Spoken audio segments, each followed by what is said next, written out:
Call the City Council meeting of August 29th, 2019 to order this Thursday in City Hall Council Chambers. Please rise for the invocation by Councilperson Jerry Fosnot and remain standing for the flag salute. Let us pray. Good evening, God. We come tonight as City Council members thankful for the opportunity to serve, care, and give to our city and its citizens. Be with us so we always look to doing for others, so that we never lose sight of our mission, and that we lead with integrity and wisdom. We thank you for all that is good and pray that our city will be rid of evil and oppression. Watch over our police, fire, and codes personnel so that they might do their jobs safely and effectively, and guide other city employees that serving our city citizens would be their primary focus. May we be a conduit for positive actions that impact many, and may the people we serve and serve with see us as men and women committed to making decisions that will advance Williamsport in a positive direction. In your most precious name we pray. Amen. Amen.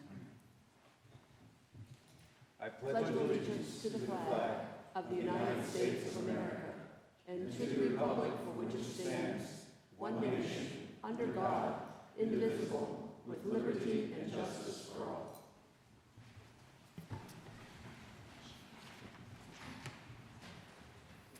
Thank you, Mrs. Fosnot.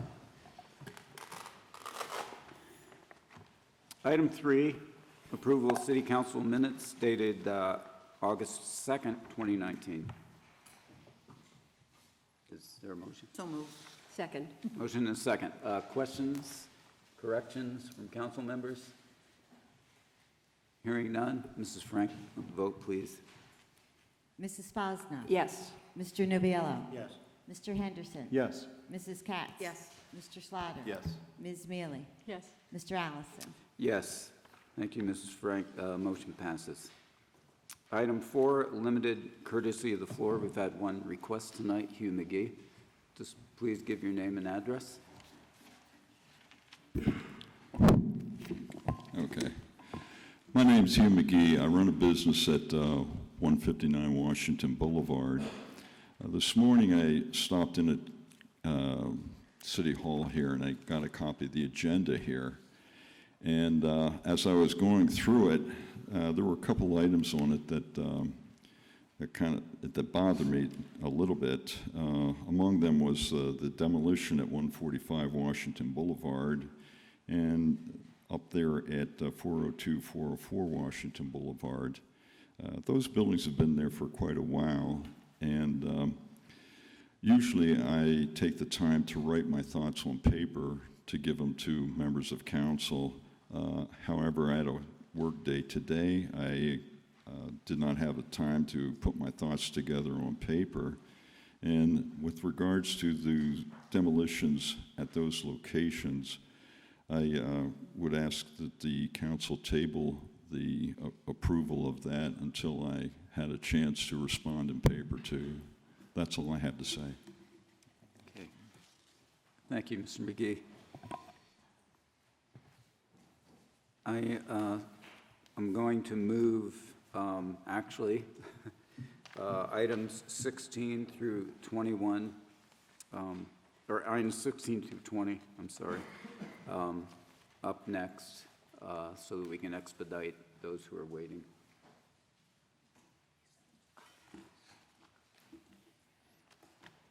Mr. Girardi. Good evening, members of council. President Allison. The first item on the agenda would be a lot consolidation for 1455 Scott Street. The current land use is residential dwelling. It's in an R2 zoning district. The proposed plan to consolidate two parcels into one. The total square footage of the lot then would be 4,950 square feet. There's no current, it's right now presently being used as a single-family dwelling, and there's no current plans for that piece of ground when they add it on.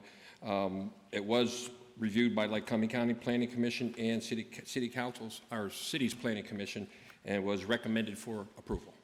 Okay, thank you. Is there a motion and a second from council? So moved. Second. Motion and a second.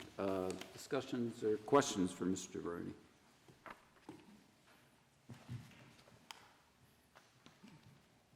I guess not. Okay, we're good to go on that one. Mrs. Frank on the motion, please. Mrs. Spasna. Yes. Mr. Noviello. Yes. Mr. Henderson. Yes. Mrs. Katz. Yes. Mr. Slaughter. Yes. Ms. Mealy. Yes. Mr. Allison. Yes, thank you, Mrs. Frank. Motion passes. Item 17, then, another subdivision. Yes, what you have before you again is another lot consolidation. This is for the property located at 215, 217 Brandon Place. It's currently an R2 residential district. There's a single-family dwelling on the one lot. He's going to consolidate both them, approximately 5,400 square foot of land that would be created. If you remember correctly, there was a demolition permit came in several months back for the building on that lot. Right. He wishes to consolidate that and then build a garage on that lot for his residence. And we do have a representative here if you have any questions of him or myself. Motion and a second? So moved. Second. Questions from council for Mr. Girardi or Mr. Dowdy? I just wanted to make sure that the planning commission, the Lycoming County Planning Commission's comments had been satisfied. Yes, both the county and our planning commission didn't have anything. They recommended approval. Okay, well, no, there are a couple of suggestions in this one. Oh, I'm sorry. It's relatively minor stuff, but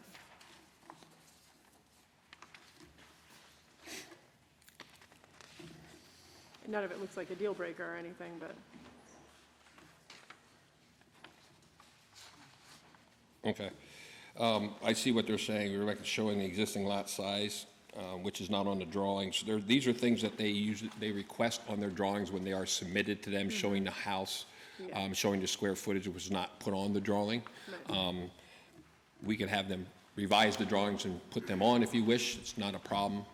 I'm just, usually when we have comments from the county, they're sort of addressed, but, before it makes it to us, so I was just. Correct.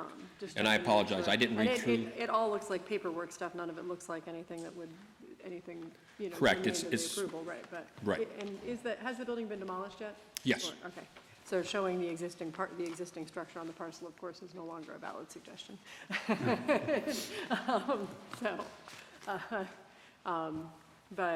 Yeah, to the extent that they might affect the historical record in some meaningful way, I would take care of them, but otherwise I don't see a major issue. But just wanted to make sure we'd seen and noted those in case. there were- Correct. And Mr. Narr did review this. Typically, Mr. Narr presents the lot consolidations. He is not in today or Okay. tomorrow, so that's the reason why you have me here. All right, Fun, bumbling through it a little bit. that's fair enough. All right, that's all I had. Thanks, Jeff. Anything else? Seeing none, Mrs. Frank on the motion, please. Mrs. Spasna. Yes. Mr. Noviello. Yes. Mr. Henderson. Yes. Mrs. Katz. Yes. Mr. Slaughter. Yes. Ms. Mealy. Yes. Mr. Allison. Yes. Thank you, Mrs. Frank, and the motion passes. Item 18, demolition for 34 Washington Boulevard. Yes, what you have is a request for 34 Washington Boulevard for Calvary Baptist Church. Their request is to tear down the structure located on that lot, which is an I institutional zoning district. The structure was used as a single-family dwelling. The intent of the owner is to use the parcel of ground for a future parking lot. I have attached a picture of the building. I also have attached a drawing showing the church property, and I have highlighted where the building is, lot or address 34, which will be, so it'll actually take that whole corner. They already own the two parcels behind for parking. They're looking to put in handicap parking for the church facility. And I believe we have a representative from the church here, and if you have any questions of myself or him, I'm more than happy to try to answer them. Okay. Is there a motion and a second? So moved. Second. Motion and a second. Question? I have a question. Oh. Are there any handicap parking places presently? This would make it easier for handicap entrance. Right. And actually, most of that lot was designed more for a park-type setting for outdoor activities with several handicap spaces there. You mean behind the church? Are you talking about the spaces behind the church right now? There is a lot behind the church, which doesn't have official handicap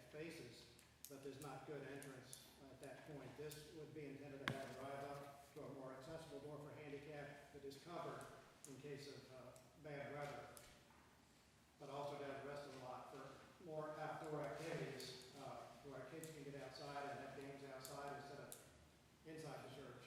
So if the parsonage would be demolished, there'd be an entrance from Washington Boulevard back through that whole space. Is that what you're thinking?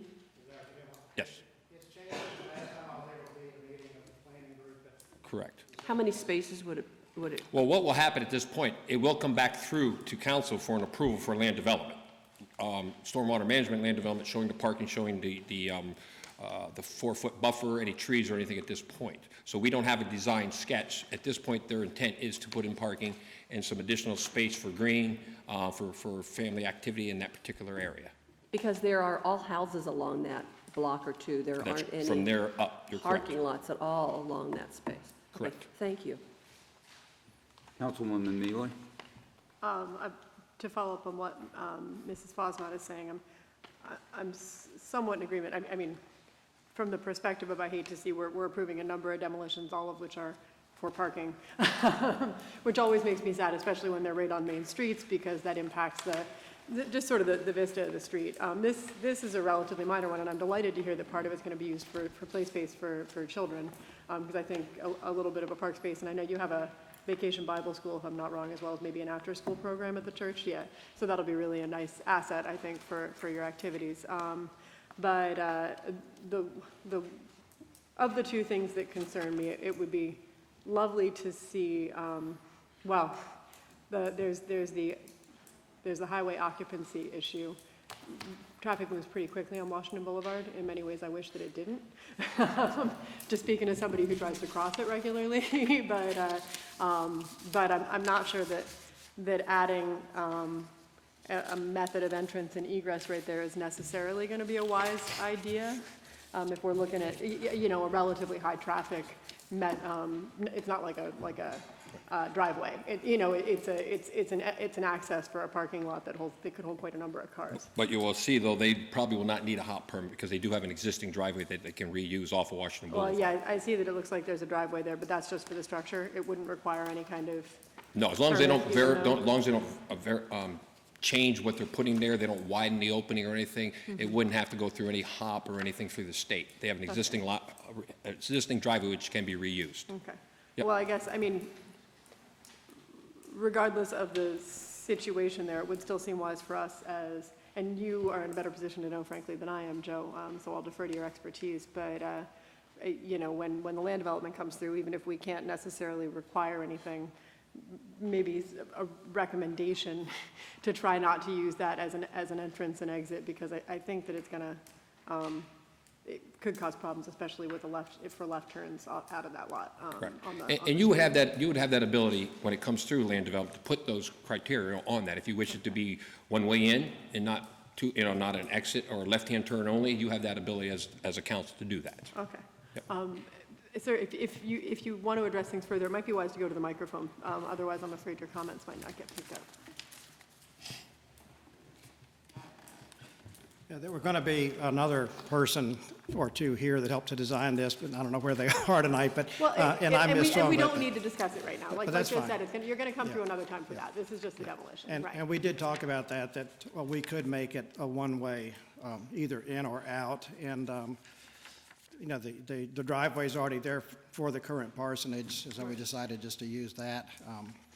Well, it makes And, sense. but it would give people visibility through that to the parking lot behind. Whether that's connected or not with the parking lot behind, we can figure that out later. There are plans drawn up that show that, and others that don't.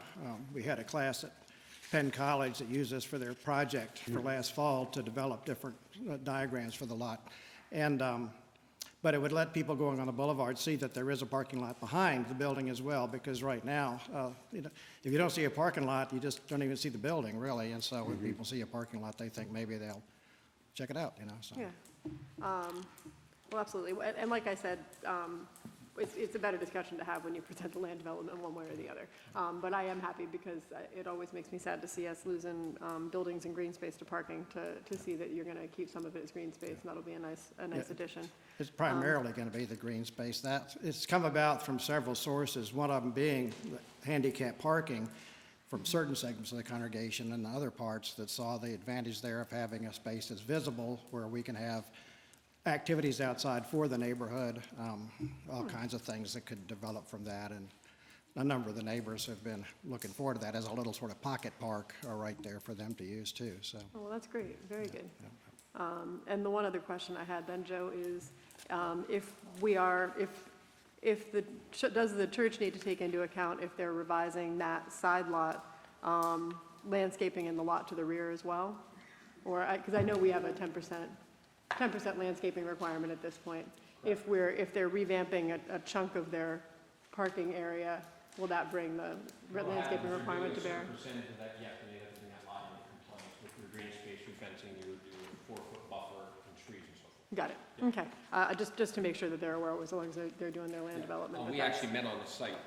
Okay. I don't believe this gentleman, I don't think you were there that day, but Gary and myself, we met with some of the individuals there. We walked the site and we explained that to them. Terrific. We try to meet with everybody prior to this so we know if questions come up, then we can try to answer them. Good, okay, just wanted to make sure that had been addressed. Thank you. Thanks very much for your time. Mr. Henderson?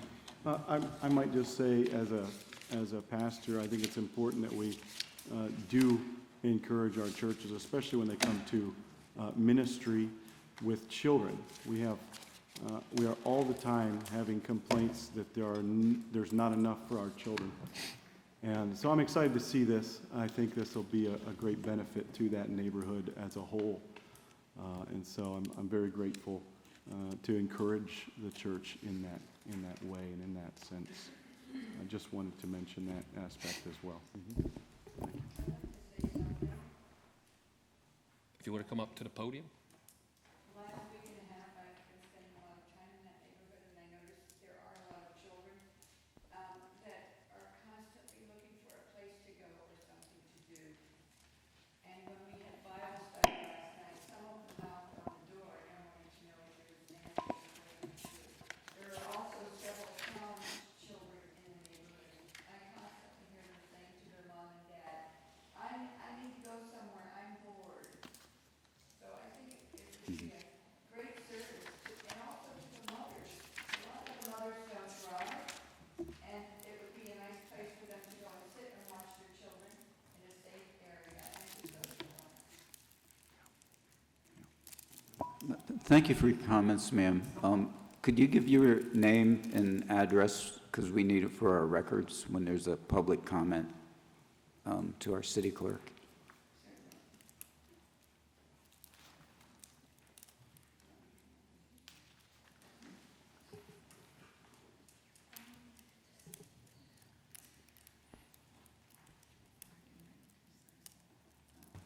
Christine Mason, 1192 Park Avenue, but I'm in the process of moving. Thank you. Any other comments from council? If not, Mrs. Frank, on the motion, please. Mrs. Posner. Yes. Mr. Nubiallo. Yes. Mr. Henderson. Yes. Mrs. Katz. Yes. Mr. Slaughter. Yes. Ms. Mealy. Yes, Mr. Allison. Yes, thank you, Mrs. Frank, and the motion passes. Item 19, demolition 145 Washington Boulevard. Yes, this is another request for demolition on 145 Washington Boulevard, which is located in R2 zoning district. The structure was used as a single-family dwelling and is currently vacant. Their intent is they don't have any future plans for the lot at this point. They will be planting grass. Again, I have attached drawings showing the lot that's in question being demolished, and then, of course, you'll see there's red where they show where they already own, like Cumming College owns those lots. They have torn those down over the years and has planted grass. This building was, last year, was compromised due to flooding in the basement. The basement walls have been compromised, and it's not really financially feasible to reconstruct that foundation, and at this point, the college just wishes to remove the building and plant grass. And we do have representatives here from the college, if you have any questions of them or myself. Thank you, Mr. Jordan. Is there a motion? And a second? Moved and seconded. Is there any questions? Mrs. Katz? When you said there's water in the basement, Would this by any chance have anything to do with Graphius? Graphius Run does run through the college and runs through that area, so I would say yes, it was probably caused by some So damage this from was, flooding. this was a problem from Graphius Run? Correct. We can use this as another example of why we need to get the funding Right. from DEP. I don't know if anybody realized that we had Graphius Run problems in that area. Right. How many other places do you think? We also have some problems in downtown Williamsport, Graphius Run. What everybody needs to realize, Graphius Run doesn't start at Cochran School and end at Oakland Avenue. It runs to the river. So as the water builds up, it's Be going to awkward if it create didn't. problems for anything along that, from there down to the river. Well, Washington Boulevard is a surprise to me. I didn't realize that. Yeah, it actually, there's a culvert that runs through, it's an old brick culvert that runs right through the middle of the college. Okay, Yep. we'll get that for figures. Yep. We can add that to Add that to our list. the list of damages. Any other questions from members of council? Ms. Mealy. Only one small suggestion, which is that there are a number of very productive Juneberry trees on the lot almost adjacent.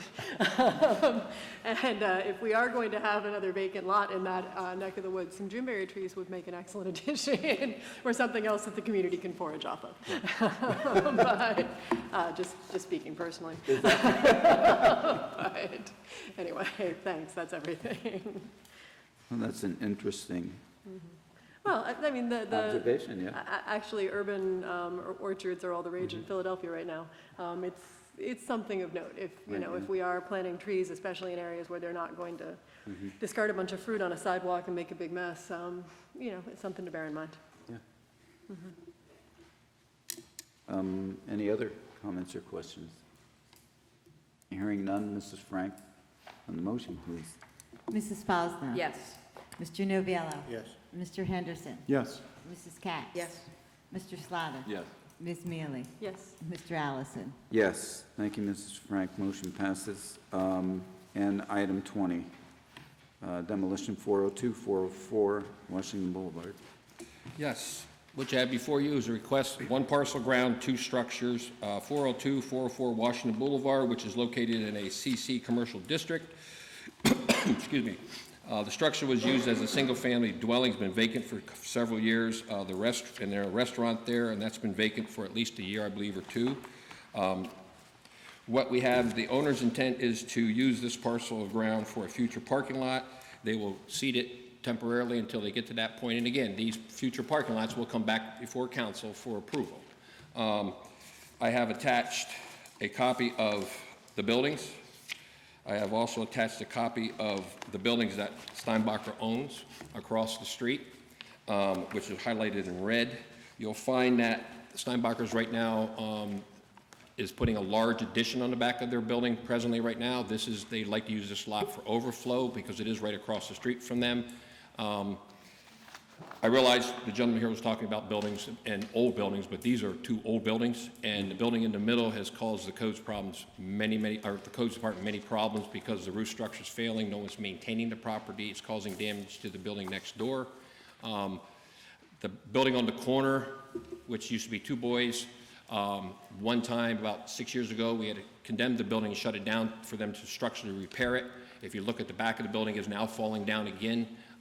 These two buildings personally are not feasible to reconstruct. I know I don't like getting rid of buildings, but in the scheme of things, I think it'd be a good thing for a parking lot there for the overflow parking. They do have an access onto Penn Street. Again, when it comes back to you for individuals for review, you can always make that right-hand turn only when they come out of the parking lot. One way in and one way out, but a right-hand turn only because it's hard to get across Penn Street going down. And we do have a representative. Mrs. Steinbacher is here, Julie, in case you have any questions of her or myself.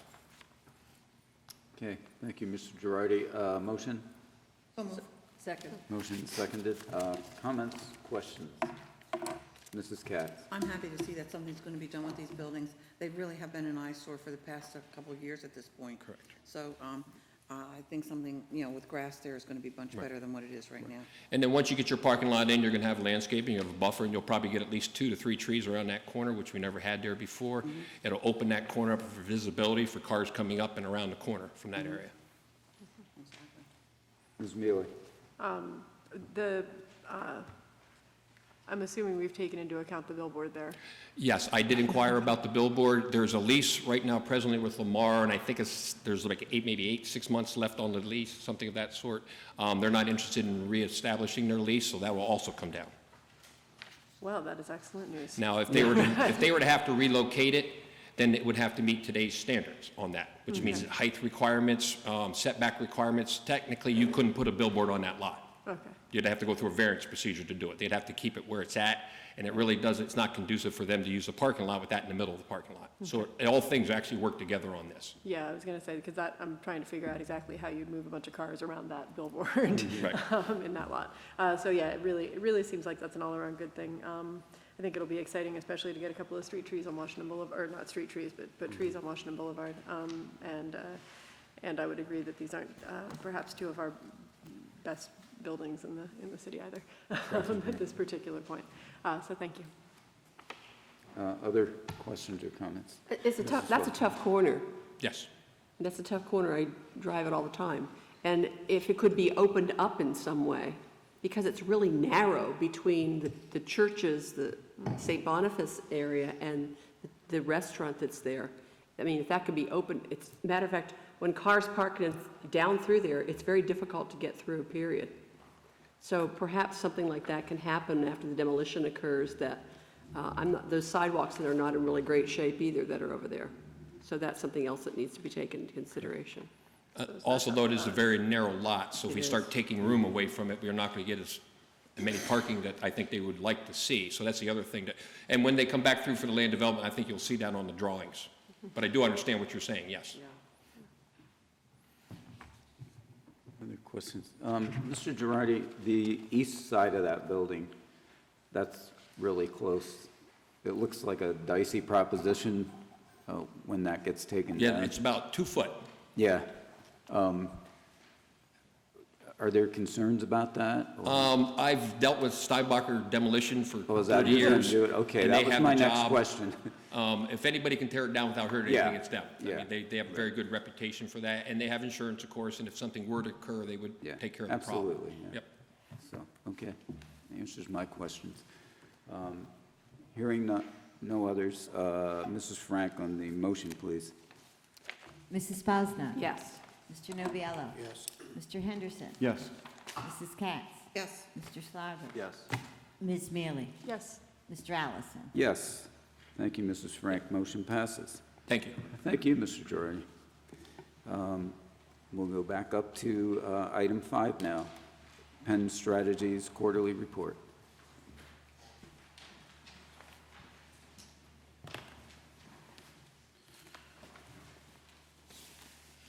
Mr. President, members of council, members of the administration, Mr. Grimes, members of the public. This, of course, is part of our contract that we update you on a quarterly basis on the progress that we're making. So we've got some good news items in here, which I'm actually going to let Mr. First deliver most of the good news, and I'll just provide the other general updates for you. One of the major projects that we're working on is the levee. And Phase 1, which, as most of you by now know, consists of replacing relief wells, has been fully funded through a $1 million Department of Community and Economic Development RCAP grant with a $1.2 million match coming from the county. This project is now out to bid, and the county will be looking at those bids and making a determination very soon. And we anticipate that Phase 1 of the levee project will begin at some point in the fall. Apparently, I'm not an engineer, but the engineers tell us that this kind of work is not weather sensitive. Unless there's large amounts of snow, they can complete this work during the winter. So that's a very, good news. And, I think there's a lot of patience and persistence on behalf of everyone here on council and in the administration. And it's nice to see that ground is breaking. And basically the impact that has, and Fran McJunkin from the county will be here to update you in the near future, but the impact that has on the SWIFT plan, which is the plan that's needed to recertify the levee, is very positive, the fact that we're breaking ground and that we're moving forward. So, a number of the concerns that have been expressed in the media and by others related to, losing certification, flood insurance requirements, they will be satisfied for the time being that this is progress being made on the SWIFT report. We are working to secure funding for phase number 2, which consists of the cross pipe repairs through 2 CFA flood mitigation grants. They total $847,000 and some change.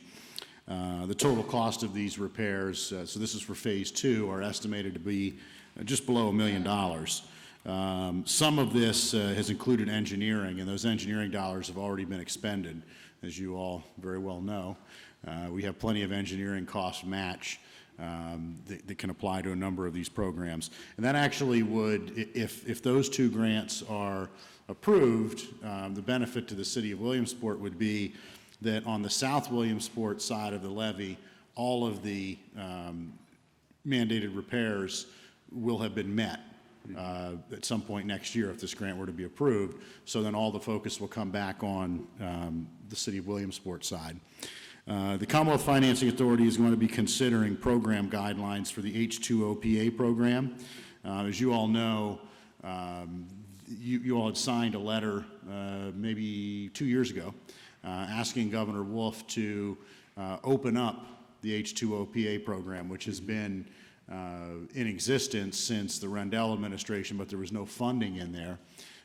As a result of the hard work of Senator Gene Yaw and Governor Tom Wolf, there is now money in the H2OPA program, which is a very good thing, not only for this area, but for other municipalities.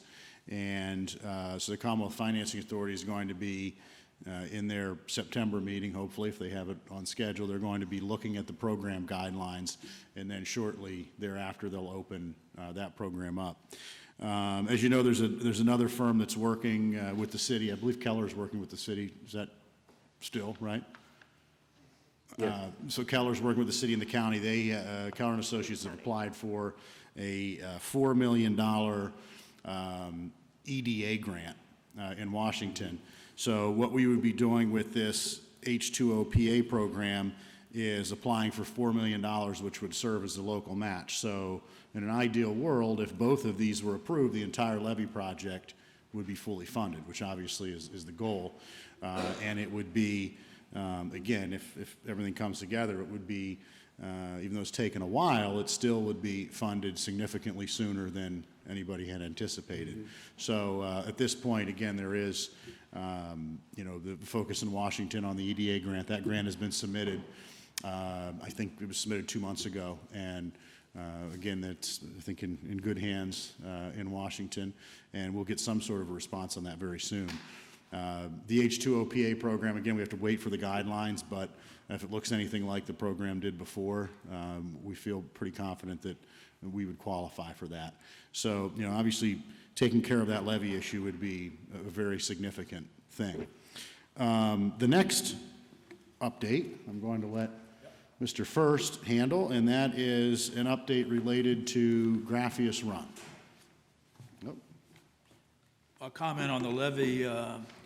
In watching the progress on the levee program over the last few months that I've been involved with Penn Strategies, I see the results of hard work and collective work from the city and from the county on focusing on these issues, which I think can potentially have a cost savings effect on all parties. So I would be very encouraged by the report that we've given tonight. But my major job tonight is to talk about Graffius Run. We're all very sensitive to Graffius Run. We had an incident on August 15th, which reminded us of the happenings when there's a large amount of water that comes down through that watershed with its velocity and its volume.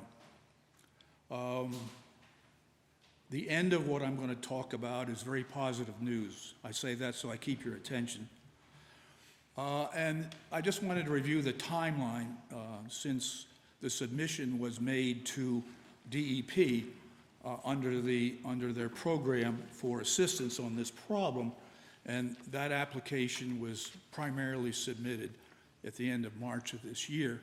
where the documents that were required by DEP were sent to them for their initial review. As you may remember, there is a tedious review process by DEP in order to arrive at their decision to take on the study and the cost of construction and repair. And so since that time, there's been a lot of dialogue, particularly with Penn Strategies and Mr. Doug Hill, who is Deputy Director of the Project Management Group at DEP. And in that conversation since March, we have continued to feed him the information. Thank you, Adam Winder, for your supplying us with that data so we could respond quickly. It put us in good standing. We've supplied them with additional damage results that we were able to add on to the initial survey information that we sent in March and April. They asked us for the engineering studies of the culvert. We got that. We submitted that to them. And they've asked us for some additional hydrology things around the reports that we submitted in our initial submission to DEP, which was the Ratu study and the Gannett-Fleming study. So in getting ready to talk to you this evening, we were kicking it back and forth about how much detail we wanted to go into, and lo and behold, on 4/14 this afternoon, we get an email from Mr. Doug Hill at DEP saying that it was his intent to submit our application for at least $300,000 to be submitted into their capital budget, which would cover the cost of their hiring a consultant to come in and do the feasibility study. That feasibility study is the predicate to their decision to pick up the construction costs of the solution they feel is best applicable to that situation. So we end the day with very positive results. As Mr. Fitzgerald reminded me, what that means is because it is a department determination by DEP, that will relieve us of trying to go out and muster the political support that we need to get this moving. So this assures that we will be in the capital budget.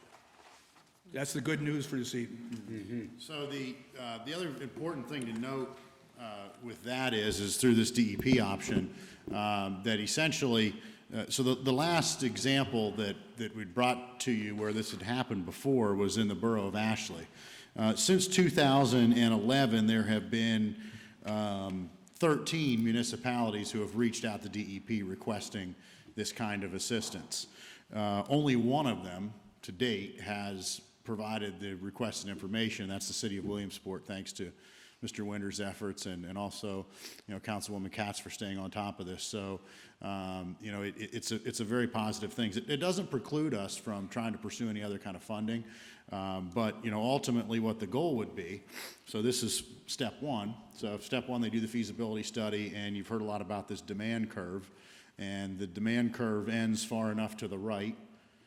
It's been a while since I've been in economics class, but, so in order to move it to the right, that means that the unfortunate incident that happened the other day, while it's very tragic for the people that it affected, does move the demand curve farther to the right. It means that, they will come up with what they think a viable solution is, which will probably involve both Loyalsock Township and the city of Williamsport. You recall fall of last year, you both authorized this. So Loyalsock Township has authorized the beginning phases of this, as did Williamsport City Council. So they will come up with their engineers, which in this case are going to be consultants because of the size of DEP's budget. They'll hire somebody, they'll pay them, do whatever RFP process or whatever. And then the ultimate goal would be that they make a determination that it would be more cost-effective to do the project, and then they schedule it. And it would have to be placed in the state capital budget and approved and signed by the governor. But the fact that this initial phase is funded, is put in the capital budget by DEP is a positive thing. It won't require us to get legislative sponsorship. It essentially means that Governor, from a practical standpoint, that Governor Wolf is placing this in the budget, which is a nice thing. We'll take it. Did I miss anything? One more thing to that. It will be very important for the city to to accumulate the total amount of damages that were occurred by the August 15th.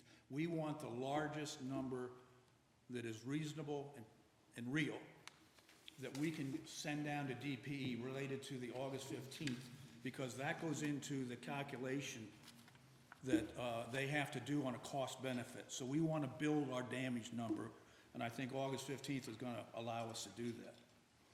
And Doug Hill has offered to come up to a Public Works meeting, which he'll do. We'll work to get that on the schedule. So just for the edification of the public, there was a newspaper article that was very well written.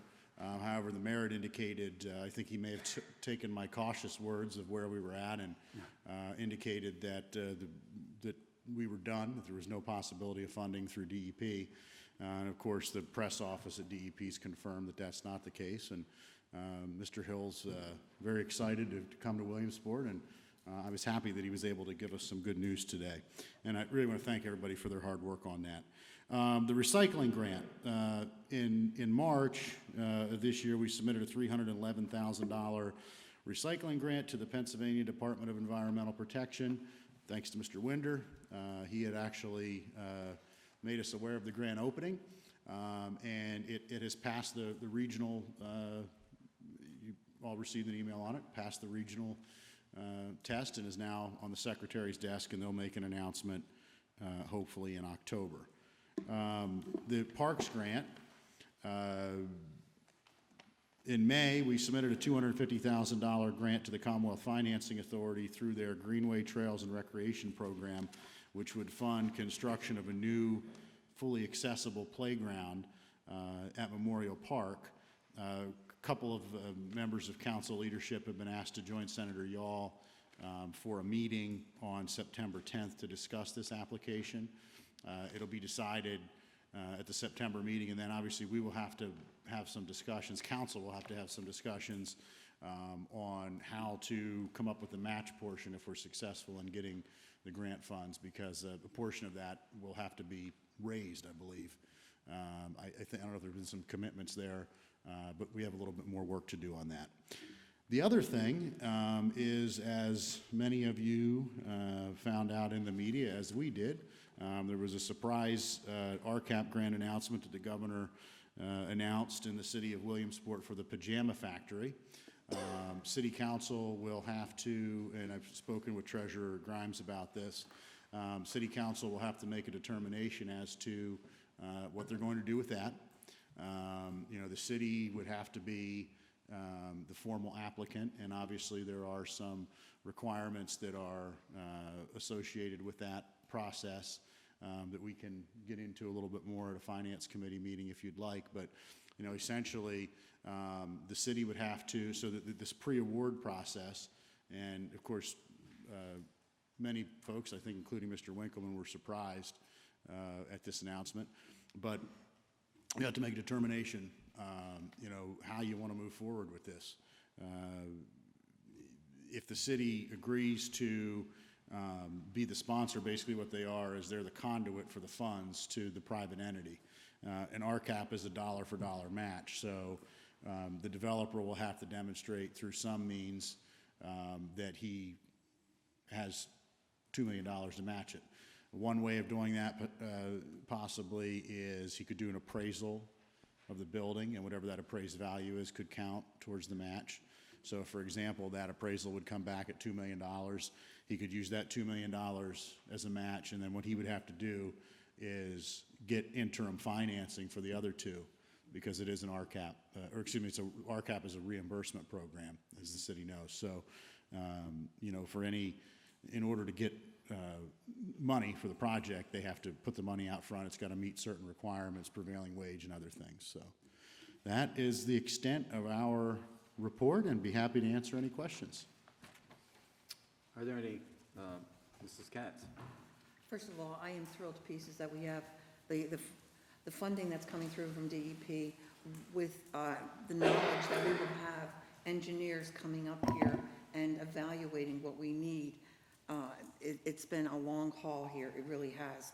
As everybody knows, especially Mrs. Fosnot, who's been living this horror for how many years? 41.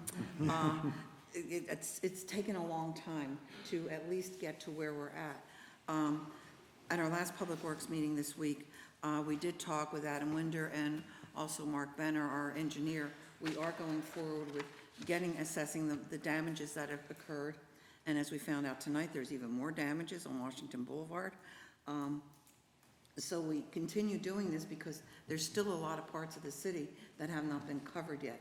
And Mr. Benner has promised that he will get those figures to you as soon as possible, because we want to keep this ball moving.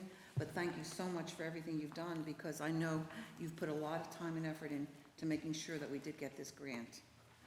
Well, this process, before 2011, when there was more funding at the Department of Environmental Protection, they would have actually came out and done the surveys for us. But, you know, Mr. Hill right now, he has one engineer. So it has taken a while, but it's because they had the entire state to cover with one engineer, and it just wouldn't have been feasible. So basically, you know, as you know from the Public Works Committee, they said, look, if you guys can collect the information and get it to us, we'll move it forward. So it is very important, though, that we get you know, the updated damage information, because that helps our case. We'll keep on feeding you the information. Yeah, so it's one of those cases. It's bad, but the worse the news is, the better it is for this thing, because it's a simple equation. It either works or it doesn't. So the more damage, unfortunately, the better. Exactly. And then it also depends. So they may come up with a solution that, let's say their solution's $3 million, and we show, you know, damages of $4 million over the last 3 years, then it will be covered with the exception of, I think there's like a 10% local match, but you can actually apply for, in the case of the Borough of Ashley, which is the one that I've worked on in the past with them, you know, they were able to get that local match through a CFA grant for flood mitigation, which is something that we had looked at pursuing a couple of years ago, but it was, you know, the solutions that were brought up, there simply wasn't enough funds to This is too much. fix it. It was too hot, yeah. Too big of a problem. But thank you both very much. Mrs. Fosnett. Couple questions. First of all, there was a study that was done, and there were engineers that came into our community about 10 years ago. I'm not sure whatever happened with that study. I'm not sure where it ever went, other than the neighbors never found out anything from it. We never had any feedback from it, and we never had any changes that happened within the neighborhood. Secondly, the neighbors are they are extremely upset at this point in time and place, and if someone could come and speak to the neighborhood, I think that would be very helpful. Yeah, someone to come and share with us what your plans are and what you think they're doing, because can you share with me, would cleanup be part of the costs? So you mean, for example, if your property was damaged, you had to pay somebody to come and clean up, and then the mold and that kind of thing? Well, what if your home was damaged and your family cleaned it up? Is that part of the process? Yeah, on those forms, you can list that and put an estimated cost. The reports that we have, Councilwoman, there's one from Gannett Fleming that was done in 2015, and then there was a more recent one from Ratu. And you're right, the neighbors definitely are not very happy. We actually, in the early stages, I knocked on a couple doors, and the people were very nice until they figured out what I was asking them about, and they had some complaints that were reasonable. It's been 50 years. Wasn't there a study done before 2015? If there was, we don't have it. There was. It was a pretty minor Yeah. element of the whole project. Because there were engineers that came into the community, we ushered them around through the entire area up there, and they talked about certain parts that if they were clogged, it could affect the entire city area. I don't know what happened with that, but We could look into that. I don't know if maybe was the county involved with that perhaps, No. or No. Loyalsock No. Township? No, it was Ritu Engineering did a small study for the city that I think made a few recommendations, but they were looking at some narrow elements of the problem, not the entirety of the problem. Exactly. And because it wasn't part of their scope of work to deal with the entirety of the problem.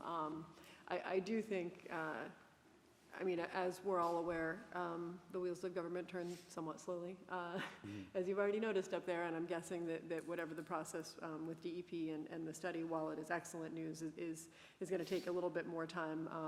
So the Ritu study, I think, as well as past experience with Graphius rum, will have to serve us in the meantime to help us, you know, do our best to My to gravest offset things. concern is someone's going to be hurt badly, because the water is so swift and so high and comes so quickly that people go out to move their cars. And when they do that, there are elderly people that try to do that. And I'm very concerned. That water is moving right along. Someone's going to get hurt badly. That's my gravest concern. The mud you can clean up. You can't do that with a person. We did get a phone call that somehow got through to me that there was from a landlord that had a tenant, and there was a close call situation with her and an infant trying to get away from the water. So, I mean, it is definitely a public safety issue for definitely sure. is. So the two things that could, so let's say, for example, the positive thing, I just gave you the positive scenario. So the negative scenario, or the, you know, other thing would be that, so they do the study, it comes back that it's not far enough on the demand curve for DEP to pursue it. If council, future council and future administrations, you know, still wanted to fix the problem, you could do that through a combination of other grant programs and, you know, matching it with city funds or township funds. So either way, you'll have a study that's pretty actionable, which is a positive thing, and it will address the problem not just in Williamsport, but also in Loyalsock, which is where the origin of a lot of it is happening. And whether or not they know they did it, they authorized this. So I can tell the neighbors that someone will come and speak to them. We'd be happy to, and I mean, I have no problem with, I'd be happy to do it. Okay? And, Great. I mean, I think Mr. First would be.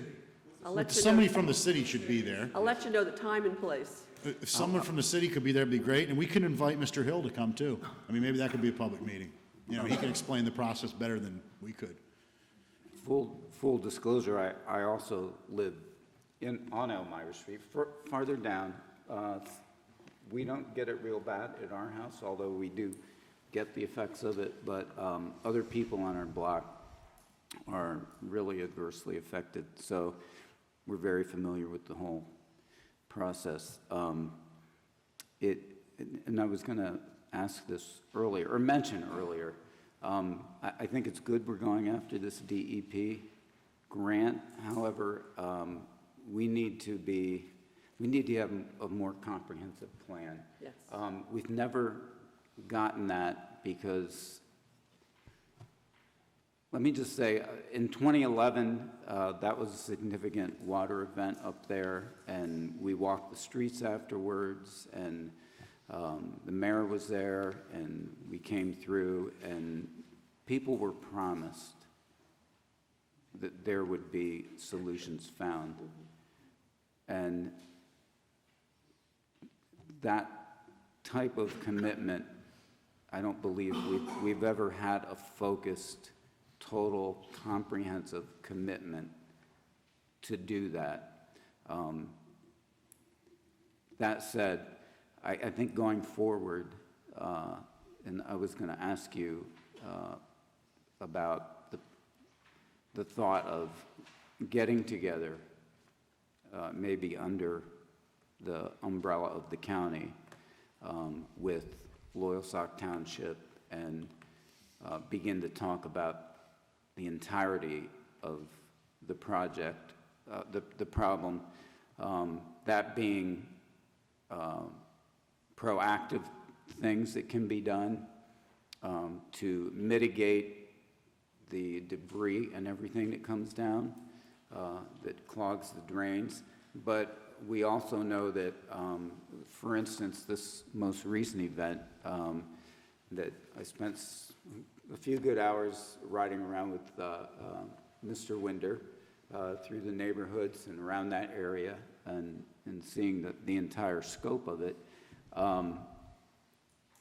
There was, I believe, 4 inches of rain within close to half an hour, maybe 40 minutes. That amount of water, even without debris, would have been hard to control. So we know There has to be not just a removal of things that make it worse, but a way to handle significant amounts of water, because I don't know the reason why, and I don't want to get into the whole a climate issue or anything, but we're having more regular, significant rainfall events like this. And when it hits up there, north of the city, people are very adversely affected by it. So I think we need to have a larger discussion about who we need to bring in, have everybody at the table, and come up with some plans. DEP is great, and we need to keep pursuing that, but we don't need a Plan B. We need a comprehensive plan that includes DEP. And otherwise, we're going to be just trying, that didn't work, let's try this. Before you know it, we're another 5 years down the road, and we haven't been able to accomplish what needs to be done. Well, there's no doubt, and Fran McJunkin from the county has talked about this, that there is a need probably to have a countywide look at these kind of things, because, you know, whatever the reasons are, there are more flooding issues now than there ever have been before. There's more, you know, velocity of rainfall. There's a Penn State study that's been out recently that demonstrates that. You know, the requests for these kinds of funds have continued to go up because the problems have increased. You know, there's areas that have never had flooding before that have them now. You know, just in the Jersey Shore area that Mrs. Steinbacher and I are from, you know, there's an issue with an underground water system there. I think it's called Lashy Run, that could be a major disaster. And so, you know, we're talking to the county about, you know, how do we address this issue. Obviously, the levee has always been number one, and that needs to be, because, you know, but hopefully the fact that this levee issue is progressing quicker than what was anticipated, there can be focus on these other flooding issues. And I mean, we have talked to the county repeatedly about, you know, asking what, you know, their level of interest or involvement would be in helping with the Graffius Run situation, and they've indicated that they're very interested in that it needs to be part of a plan, but that the levee's the top priority. But I think that's a very good suggestion, and, you know, as president of council, you certainly could reach out to, we could do it on your behalf, to the township or the county, and I think it would be a good idea to start having a conversation, because a lot of the things that were in those pictures probably didn't come from the small section of these two waterways that are in the city of Williamsport. They came from up the stream somewhere. And I'd be remiss if I didn't mention what a great job Mr. Winder and his crew. He's done a great job, yeah. The fire department, the police, everybody came out. It was a total city-wide effort from our employees. And it wasn't just to take care of the water that was there then. Mr. Winder organized people to go door to door to begin collecting right away, to get their stories from the people in the neighborhood, and also provided true roll-off dumpsters for people in those neighborhoods to deposit things that have been ruined in the water. I think it's, you know, it was very appropriate that at least something like that was done to help the people that have been hit so many different times with the same problem. And he's a good leader to have, and I know a lot of things that I've talked about. Mr. Winder has a lot of thoughts and knowledge about that whole area. He's an employee. He can only do as he's directed, but if he gets the opportunity to be a part of a bigger process, I think the city will be well served, as will the people that live near the Graffius Run. He called me very early the next morning and asked me for an update, and that's why the email was produced that we produced, and the survey work had already been done at that time, so that was very helpful. So it's been a proactive, Streets and Parks Department has been very proactive in this, and that's the reason that we're where we're at. Yeah. Any other Ms. questions? Mealy? The only other question I have was, you said that the study the DEP completes, regardless of their decision-making process in terms of actually doing the work, the city will be allowed to utilize it? Yeah, the city and Loyalsock Township would benefit from it, whatever work they do. And they don't know if they'll need the entire $300,000 to do it. That's just that's the smallest number that you can put in the capital budget. I'm not even going to address that concept. So in order to put a capital budget line item in there, it's got to be, so I don't know what they'll do with the rest of the money. It's about 10 times larger than any number that could ever feature in my budget anywhere. Yeah. But, So, I mean, it may be, and people say, well, yeah, it's another study, but this is, I mean, it's part of a process that's been laid out, and it's step one of a couple of step thing here, but it's a very positive thing. And as I said, the one that you can look at, the closest example is the way that it unfolded in the borough of Ashley, where they broke ground on it here a week or two ago. good. Yeah, no, I guess I was just curious, because of course it is infinitely more useful to us if we're allowed to access. But they worked on that, they targeted that and started working on it 8 years ago. So Yeah, it's how they got to where they are today. Whatever the findings are from their study, which is a complete feasibility engineering study, under the guidelines, they're committed to meet with whoever to discuss what their findings are. So Good. reaction can occur from there. Okay, excellent. Well, that's certainly good news, even if it is a ways out. Any other questions or comments from council? Well, I guess we've got our full slate of questions answered tonight. Thank you, Mr. Fitzgerald, Mr. First, for your well-done presentation. Thank you.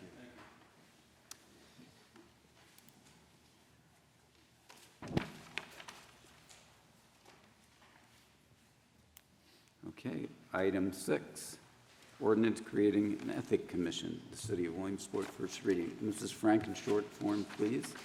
An ordinance creating an ethics commission of the city of Williamsport and authorizing said ethics commission to develop a recommended code of ethics for the city of Williamsport. Thank you, Mrs. Frank. Is there a motion? So moved. Second. There's a motion and a second. Mr. Henderson's going to present this tonight. Thank you. As you are aware from comments that I've made in the past, and especially this past January, it's been my desire, and I think most of us, to see an ethics code here in the city. It's the desire of, I think, and it is necessary for our citizens to have confidence in their government. And this, I believe, could be another tool which would enable citizens to hold their government accountable. I'd like to just read part of this ordinance here, the first 3 whereas statements, and then I'll just kind of talk my way through the ordinance, highlight it, and this all came before a special ad hoc committee. I was chairing that committee. We met twice and discussed this extensively, and the committee voted to recommend this positively to the full body. The first 3 statements here I'll just read. Whereas the city of Williamsport believes that the proper operation of democratic government requires that public officials and employees be independent, impartial, and responsible to the people, that government decisions and policy be made in the proper channels of government structure, that public office not be used for personal gain, and that the public have confidence in the integrity of its government. And whereas the city of Williamsport believes that a code of ethics would serve to accomplish the goals outlined herein, and whereas the city of Williamsport believes that an ethics commission should be formed to be tasked with researching, writing, and recommending a code of ethics for the city of Williamsport to be presented to City Council for its consideration. And then the ordinance continues on. I would mention this, that this is not in response to anything that has happened in the city, any specific occasion or whatever. I suppose people would be inclined to wonder about the politics involved in creating an ethics commission. But I want to assure the public that there are no politics involved in this. In fact, the very method by which we've gone through to establish this and work it through this process, I think speaks to the fact that there are no political games going on here. This ethics commission will, as this ordinance states, have the power to research, write, and recommend a code of ethics that would apply to the entire government of the city of Williamsport. It would include recommended enforcement and penalties, and then eventually this commission would be tasked with the responsibility of enforcing the code of ethics that they would bring to us later for approval. They will give quarterly reports as to their progress as far as creating or researching the code. And then after that point, they would not need to have quarterly reports to us because their responsibility would be narrow to just the enforcement of a code of ethics. The commission will be 5 members, comprised of 5 members. These members will be residents of the city. They will hold no other appointed, elected, or employment position in the city. So there will be no connection to the city government in any other way for any of these 5 members. 3 of them will be appointed by the council, and 2 of them will be appointed by the mayor. The terms will be 3 years, and they will be staggered. So it would be 2 appointments from council, 2 from the mayor, 1 from council. And then it starts again. 2 more from the council, 2 more from the mayor, 1 from council, and it would continue on in that order. There is no consent from one branch of government for the appointment of the other. So, for example, the mayor would appoint his appointees, and council would not have to consent to those appointments. Council also would appoint theirs, and the mayor would not have to consent to their appointments, because this commission will have the responsibility of holding us all responsible to obey this code of ethics. The commission will not have any power or authority to make expenditures. They can make recommendations to council for expenditures, but they will not have authority in and of themselves to do so. They will also record and maintain audio records of all of their public meetings because of the desire to be open and transparent with everything that we do. That is the basics of this ordinance, and I think it would serve the city well. I think it would serve the citizens of the city and enable them to have just one more tool to hold their own government accountable. I think it's important that anyone, whether they are elected, appointed, or whether they are an employee of the city, I think they ought to be held to a higher standard because they are using the money of the taxpayers. It is not their own money, and so we ought to be held to a higher standard. And I believe that this ordinance can do that. I think it can step it up for all of us here in city government. And so that's kind of a lengthy summary, I suppose. But this did go before that special ad hoc committee and was passed on with a positive recommendation of the full body. Thank you, Mr. Henderson. Comments from other council members tonight? Okay. We have discussed this before in our meeting, so it's not new territory, and we're going to look forward to this process falling into place and being another tool for transparency and good government in Williamsport. Mrs. Frank, on the ordinance tonight in first reading. Mrs. Posner? Yes. Mr. Noviello? Yes. Mr. Henderson? Yes. Mrs. Katz? Yes. Mr. Slaughter? Yes. Ms. Mealy? Yes. Mr. Allison? Yes. Thank you, Mrs. Frank, and motion passes.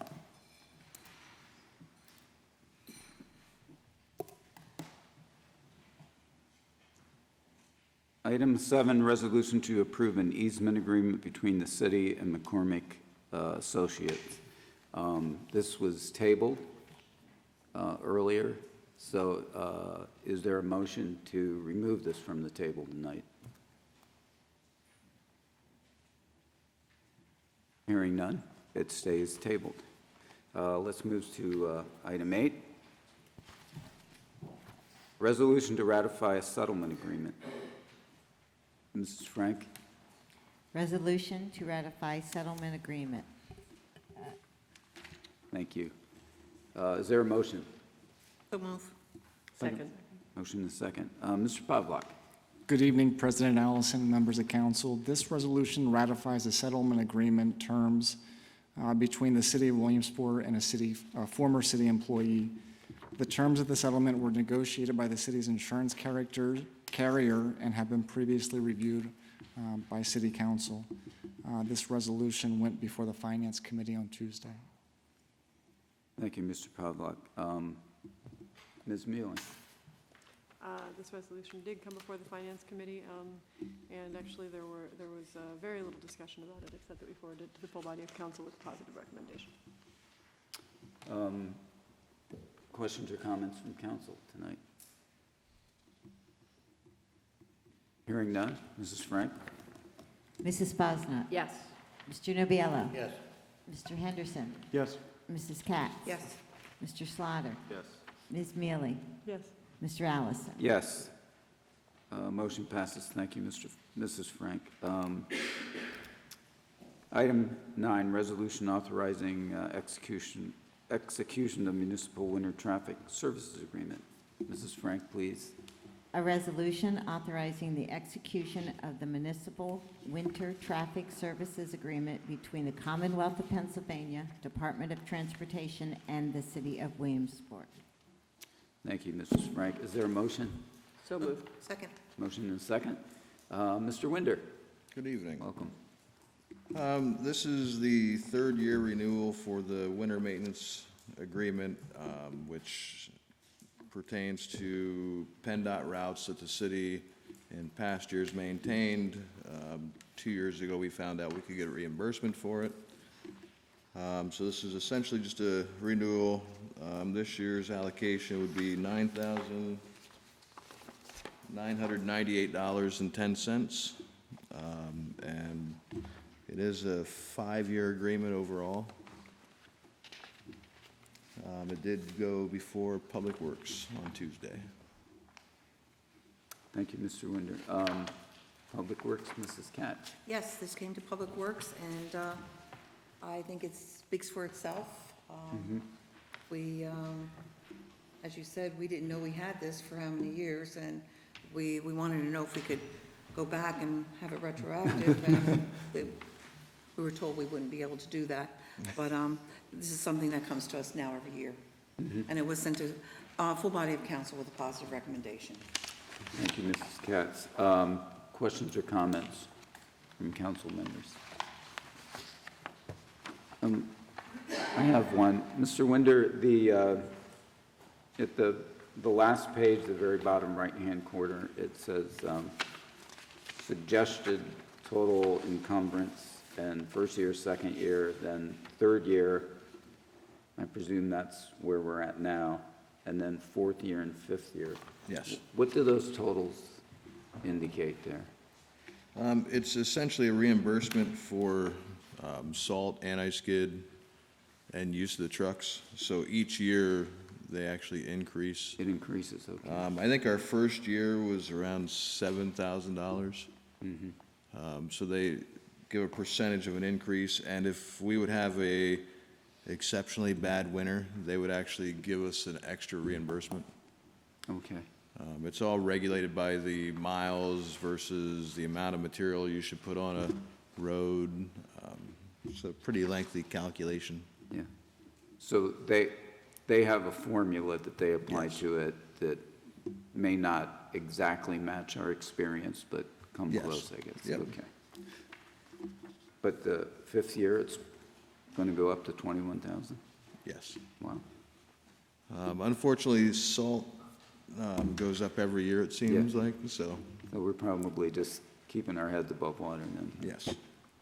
But as I said, it's streets that we maintained for years. So at least we're getting the added benefit of some type of reimbursement at this point. Okay.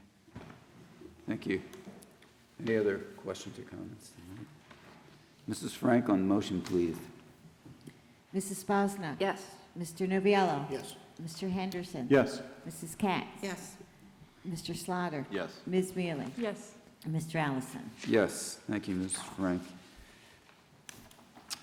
Item 10, resolution to approve joint funding agreement between U.S. Geological Survey and a couple other places and the city of Williamsport. Mrs. Frank, and A resolution authorizing the execution of a joint funding agreement between the U.S. Geological Survey, Pennsylvania, Water Science Center, United States Department of the Interior, and the City of Williamsport.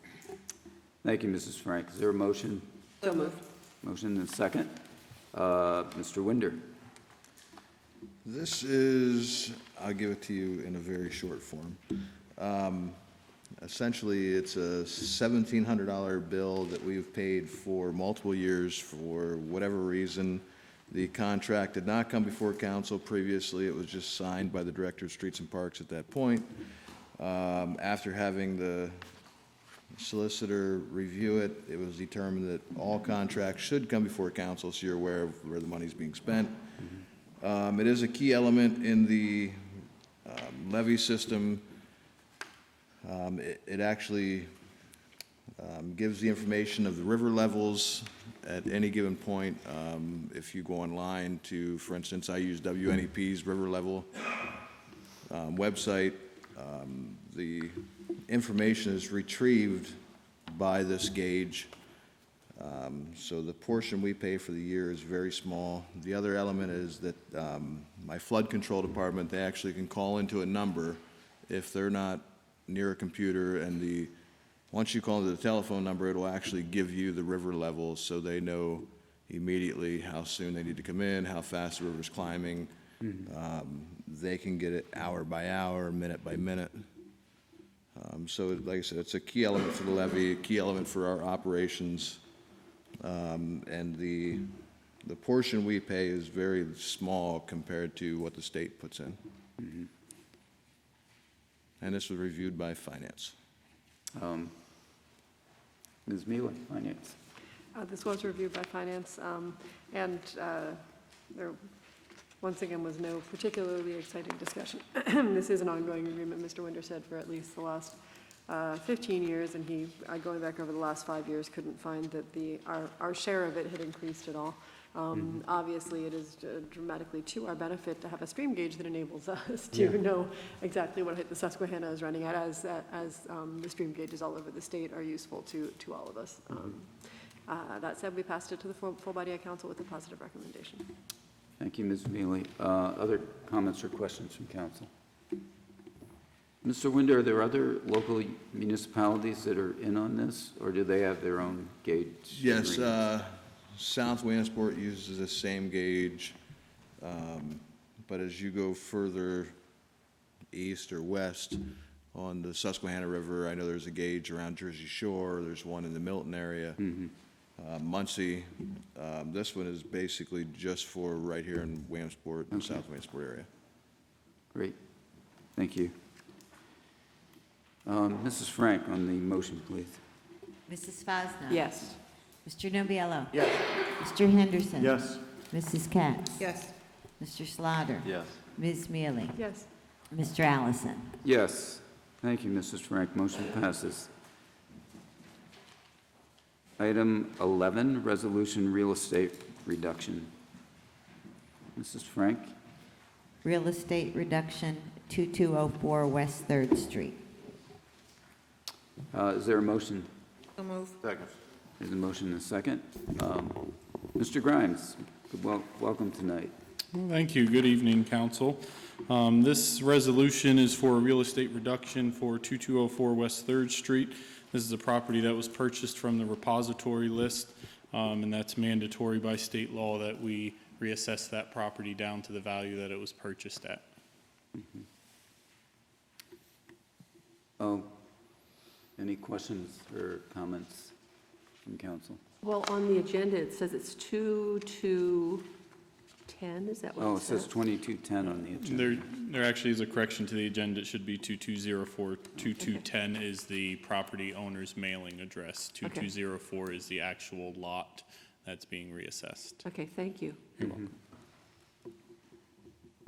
Could you tell me what a repository sale is? Yeah, when taxes aren't paid after a few years, there's a few sales that the property can go through at the county level. The first sale, all of the debts and liens on the property are still active.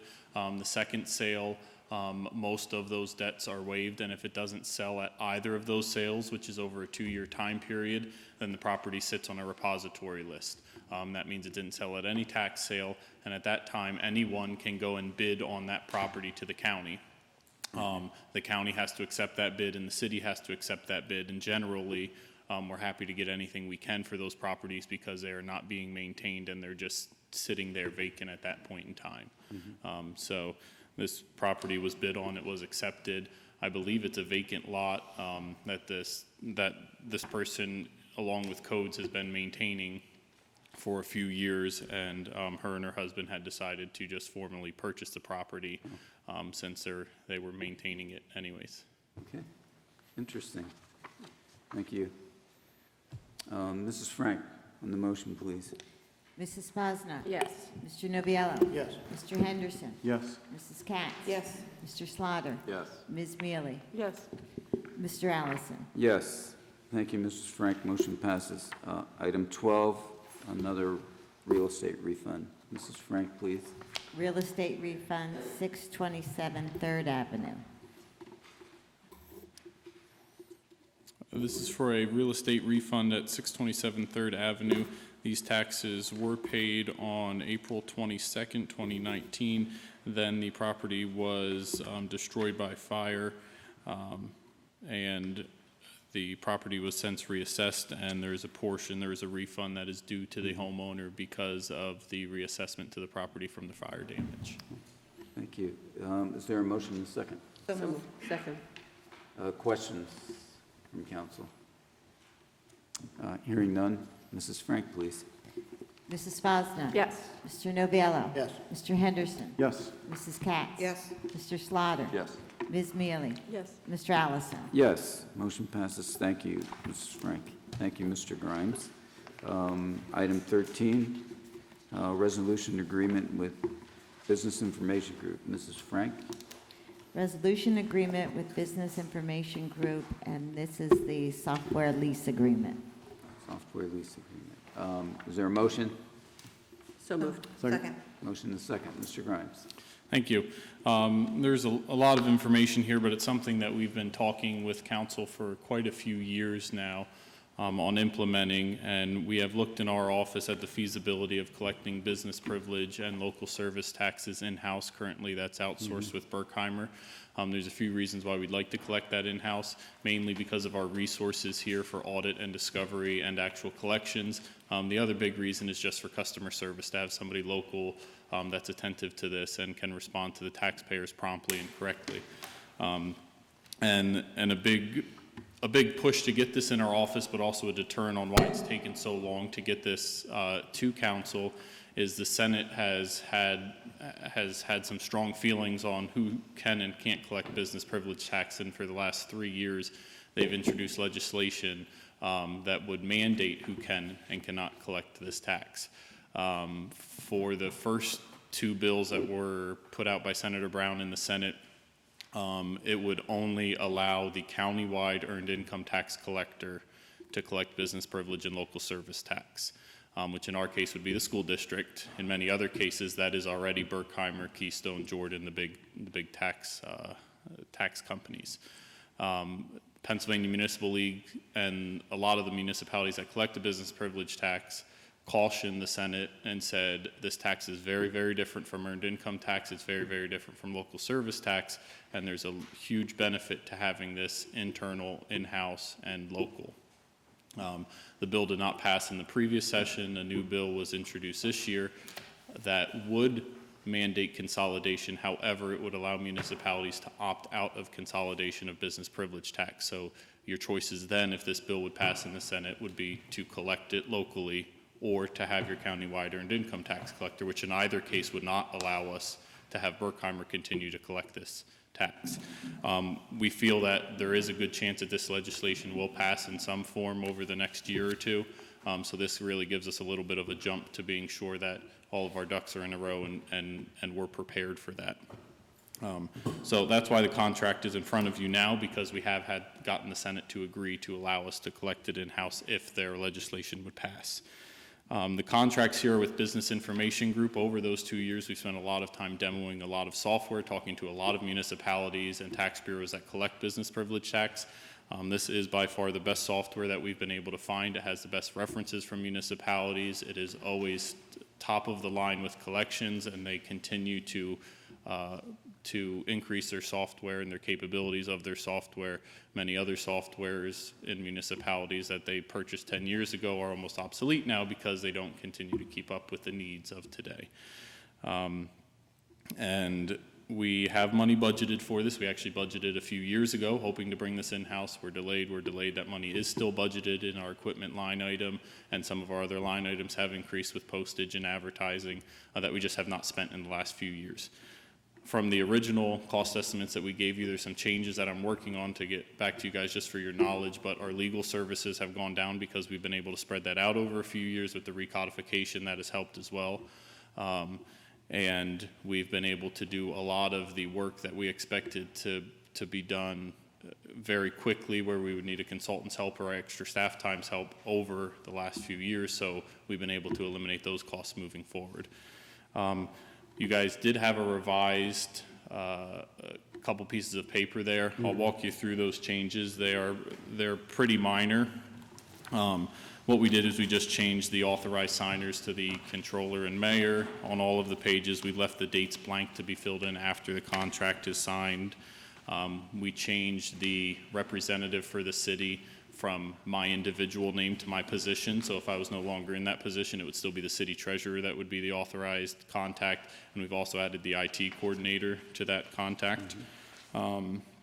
We also just specified a few things, cleared up a few ambiguities, such as if the software would no longer be had by the city, whether it was from termination on our end or their end, we would still have all of the records and the data from that software. And we just changed one of the terms from state to Commonwealth, so minor changes like that. And this was reviewed by our solicitors. Austin White reviewed it, and Chris Cooley also reviewed it, and our finance committee had reviewed this on Tuesday. Thank you, Mr. Grimes. Finance, Ms. Mueller. I think just for a change of pace, we should have Chris Cooley review it this time. But no, the Finance Committee did review this and forwarded it to the full body of council with a positive recommendation. As you can see, for the software itself, we're paying about $3,000 a year. That does include updates and installation of updates moving through the years, but not, as we'll see in the next contract, kind of the initial upfront cost of training and installation of the software, and et cetera, et cetera. And of course, it is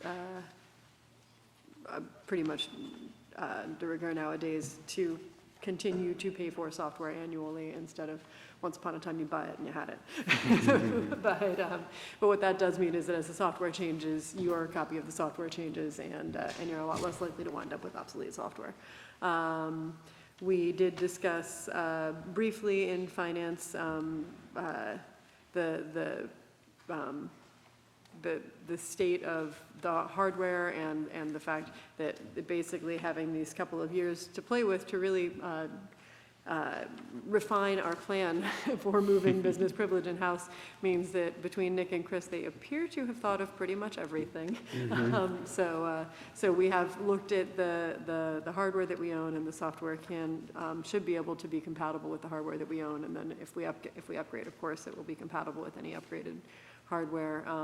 We are quite certain that 3 stations, we're licensing 3 individual stations. 3 stations are sufficient for our needs and will continue to be sufficient for our needs. And of course, we're excited about the integration with Williamsport Area School District's tax collection elements as well. And the ability to collaborate with York, which frankly is positive, I think, to have collaborations on any level with municipalities throughout the Commonwealth. But something like this that really allows us to have a lot of interaction with another municipality is exceptionally helpful for building, for networking, building friendships and connections there. That said, Finance forwarded to the full body of council with a positive recommendation. And I would also add that financially, there's a lot of benefits to having the collaboration with the Williamsport School District and the York Adams Tax Bureau. Mainly, if we find it cost efficient, we can pull in all of the records from the earned income tax software, because it's the same software, and we can review that to our local service tax and our business privilege software. And if the state would change anything down the line with collections, we can easily push that to where it needs to go. With the York Adams Tax Bureau, I've come very close with their director and deputy director down there. They are one of the largest collectors, nonprofit collectors of these taxes. And how that is going to save us money in our contract and in the long run is they have agreed to take me through their new hire training on this software at no charge in York, so we don't have to pay for the consultant from Business Information Group to come to our office at $170 an hour to train us. I'm able to go down there at no cost, get the full training, bring that back to our staff. And then I'll also have more connections there besides just the director and deputy director who, if we have a simple question, I can call and say, hey, how do you do this? Or, you know, we don't balance today. What am I doing wrong as we start to hit some of these bumps in the first few months or year of collections, as opposed to calling, you know, our software developer who, again, would charge us for those sort of simple answers. So we've also, over the last few years, been able to work with Business Information Group at no charge to get a template on how the data needs to be converted. So the customization cost, which looked like it was going to be the biggest piece of implementing this software, is going to go down to hopefully just a few hours, because we've been able to take all of our data and put it in a format that works for them to just be uploaded into their system. So there's a lot of cost on there. You see very large ranges because you really don't know what you're getting into until you put the software on our system and see our needs. But we've been able to take those mainly below what those estimates are, if everything works according to plan. Great. Yeah, what he said. Yeah. Any other questions? Mrs. Katz? Also, so everyone knows that we don't have to hire any other employees because the employees that are down in the treasurer's office, that's all we need at this point. So, which is a good thing, especially with a program this extensive. So I'm pleased with that also. And plus, Nick did a fantastic job with this. Thank you, Nick. Thank you.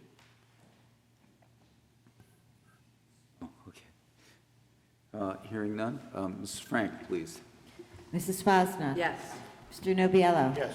Mr. Henderson? Yes. Mrs. Katz? Yes. Mr. Slaughter? Yes. Ms. Mealy? Yes. Mr. Allison? Yes, motion passes. Thank you, Mrs. Frank. We will go to companion resolution here, item 14. Would you read that, Mrs. Frank? Agreement with Business Information Group, and this is the Master Services Agreement. Thank you, Mrs. Frank. Is there a motion? So move. Second. Motion is second. Mr. Grimes. Thank you. This is, as you said, a companion to the first resolution that you passed. We covered most everything in our first discussion. I would just note that the reason why there's two contracts here is this software works a little different than the other softwares that we looked at for the city. Most other softwares have a very large cost to actually purchase the software, and then large fees or certain fees every year after that for maintenance. How this works is we purchase the software for a pretty low cost compared to other software, but then we actually pay the company as consultants really on an hourly basis for any customization, training, anything like that. If there's issues with the software, that's covered at no charge, but anything else that we would need, we pay on an hourly basis afterwards. So it probably ends up being a little larger chunk up front, but it's going to save us money in the long run from talking to other municipalities, because after we become very comfortable with the software, the customization is how we need it to be, then we don't need to use them very often after that. Very good. Was this reviewed by finance as well? Yeah, this was reviewed by finance. And we forwarded it to the full body of council with a positive recommendation. As I think it's transparently obvious that Mr. Grimes has really spent quite a bit of time working out all of the details of this, which is an excellent thing to see. A little unusual, and the 2-year delay certainly helps, but he really has all of his I's dotted and T's crossed, and T's dotted and I's crossed for that matter on this one. The one thing of note with both this and the prior agreement that I didn't point out is that the prior agreement is for about a 3.5-year term and fixes the cost at $3,000 a year. This is for a kind of an ongoing maintenance agreement of sorts, and does not fix the cost, is my understanding, at $170 for any particular line. Yeah, you guys do see that there is a scope of work attached. You actually don't sign that scope of work, but it does reference it in the contract, and they have agreed to change that scope of work to at least lock in the rate of their time and material to coincide with our software term. So even if that's only a year, at least it protects us a little from the chance of purchasing the software, even if it's 6 years down the line at $3,000 for 12 months, and then the next day they tell us, well, our time and material rate's $600 an hour. We would have liked them to lock that in for a lot longer period of time.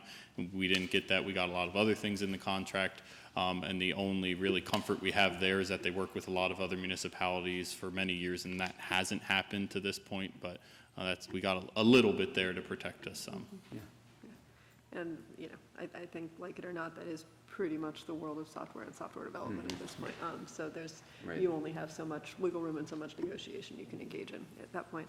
The only other thing is that Mr. Cooley, you'll pardon me because I didn't 100% understand what these additional licensing costs were for, but we do have, we're expecting most of our total exposure for expenditures already budgeted in the 2019 business year, because we did put that money into the 2019 budget.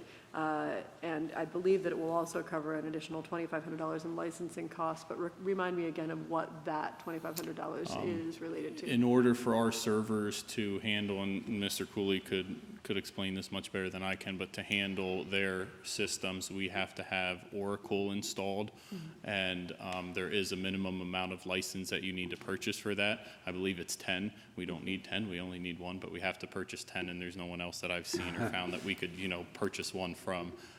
But we do have that cost budgeted, and understand that's really just part of our startup cost for this software. Got it. So that is the only other financial note, I suppose, related to this contracting arrangement. Thank you. Mr. Slaughter. Brief one, as far as software upgrades, are there any potential costs moving forward with that? In their software or outside of their software? Their software. Their software, that's all included in the software fee. Yeah. And it's one of the nicest things about this software is the York Adams Tax Bureau, they actually have developers on staff that continue to see what the needs of their departments are, and they continue to develop that software through people that they pay on their staff that then gets pushed to everyone else that uses that software. And then once a year, they host all of the users of that software at the York Adams Tax Bureau at no charge to ask questions, see the updates, learn some things, and network with each other. I want to congratulate you on your thoroughness. You really did a lot of research and gathered a lot of data to make the decisions, and it certainly was overdue. Thank you. you. Thank you. I think that covers it. Mrs. Frank on the motion, please. Mrs. Fosna? Yes. Mr. Nubiallo? Yes. Mr. Henderson? Yes. Mrs. Katz? Yes. Mr. Slaughter? Yes. Ms. Mealy? Yes. Mr. Allison? Yes. Thank you, Mrs. Frank, and motion passes. Item 15, resolution to approve property access agreements with Comcast. Mrs. Frank, please. Resolution to approve property access agreement with Comcast Cable Communications Management, LLC. Thank you, Mrs. Frank. Is there a motion? So moved. Second? Motion and a second. Good evening, Mr. Cooley. President and Vice President. How are you? Members of council, administration. This is simply a property access agreement with Comcast. This allows them to run fiber facilities into both City Hall and Walnut Street headquarters. All of the cost is being borne by Windstream, who holds our current voice contract. And Windstream, they lease lines from everyone from Verizon or Comcast. They're trying to get off of copper lines, which is what Verizon currently is providing. And so Comcast will be the new provider for the fiber circuits.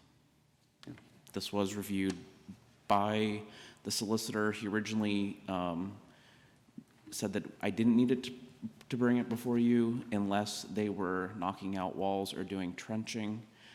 The original plan was to just run it through existing conduit at fire headquarters, and then they showed up and said, let's do some trenching. So it's coming before you. Okay, thank you.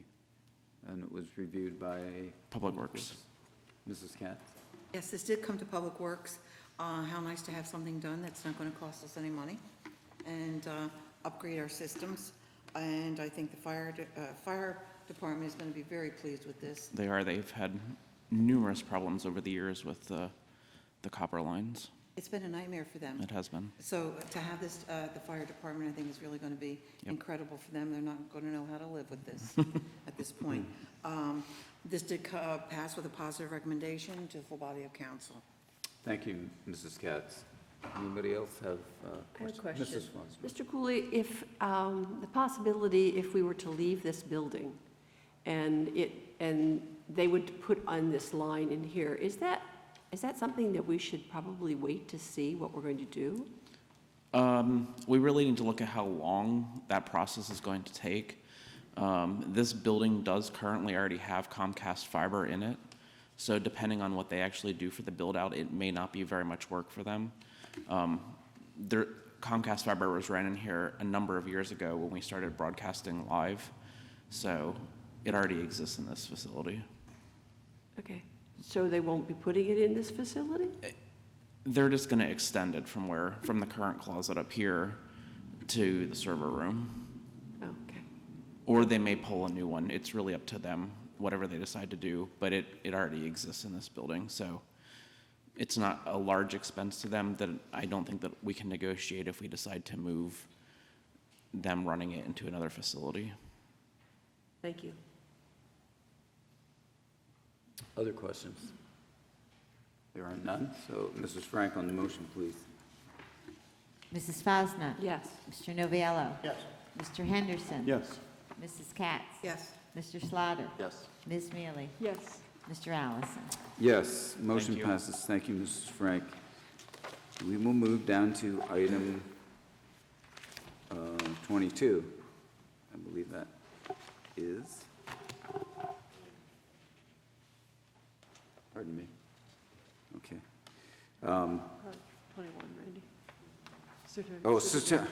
Okay, I had that circling with the other group. Item 21, certificate of appropriateness is Harb. And We have McCormick Law Firm, 835 West 4th Street, and is doing some roofing and siding and some painting. Is there a motion? So moved. Second. Motion and a second. Discussion or questions from council on this? Seeing none, Mrs. Frank, please. Mrs. Posner. Yes. Mr. Noviello. Yes. Mr. Henderson. Yes. Mrs. Katz. Yes. Mr. Slaughter. Yes. Ms. Mealy. Yes. Mr. Allison. Yes. Motion passes. Thank you, Mrs. Frank. Except for filing, Public Works minutes of May 21st, 2019. Finance Committee, May 21st, 2019, June 18th, 2019, and June 24th, 2019. Financial Statement of July 2019. Controller's Report, June 2019, and ERC Minutes, May 28th, 2019. Is there a motion? So moved. Second. Motion and second. Discussion or corrections from council? Ms. Mealy? Actually, I believe that might be the Finance Committee meeting minutes of June 4th, not June 24th. I just noticed that, I'm looking at June 4th in our packet. And I'm noticing that the gap between the 18th and the 24th is not even remotely a 2-week span. So I believe as long as we're accepting for filing, we might as well accept the right ones. We But, will amend that okay. to Finance Committee meetings Okay. of June 4th, Okay. June 4th. 0604.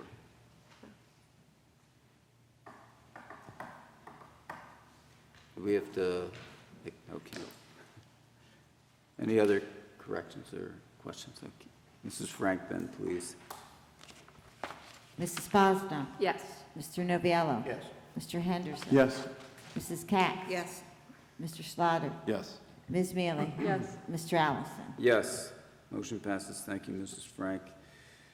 Item 23 brings us to announcements. Our next regularly scheduled city council meeting will be Thursday, September 12th, 2019, here at 7:30 p.m.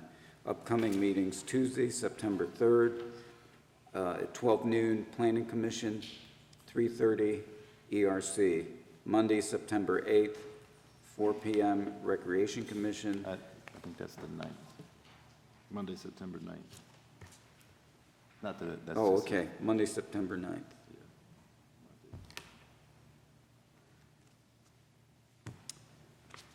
4 p.m. Recreation Commission, 4 p.m. Fair Housing in the Suckler Room. Tuesday, September 10th. All makes sense now. 1 p.m. Finance Committee, 2:30 p.m. Public Works, 3:30 p.m. Public Safety. And Thursday, September 12th is our council meeting. That brings us to the conclusion of our agenda. Are there comments or anything from council tonight? Mrs. Foster? I think it's been for us to note that this weekend, Friday, Saturday, and Sunday, there will be 10,000 people coming to Williamsport. 5,000 musicians and 5,000 others. It's going to be a boost to the community. It's very exciting. I'm very excited about it, and everyone should go and downtown. I'm told the police and the fire and codes have worked very closely with those people that are coming, and it's been a lot of planning and a lot of hard work, and I really appreciate the cooperation of the city for doing that. Excuse me, I have permission to address the council, please? Okay, well, just in a second, we'll get to that. Okay. Yeah. Looks like you're wrapping it up there. Well, I am, but it goes boom, boom, boom. Any items from the administration tonight? And there are none. Items from the public, then?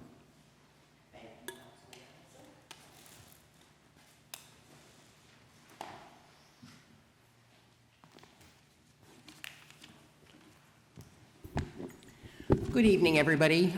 Is it on? Yes. Good evening. My name is Karen Koch, and I'm employed with the Center for Independent Living of North Central Pennsylvania, which is located here in Williamsport. We provide services to people with disabilities in 11 different counties.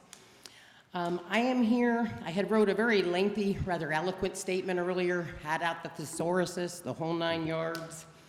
And I'm listening to a statement earlier that was made by Mr. Henderson, Councilman Henderson. He was discussing what he thought, the need for an ethics commission.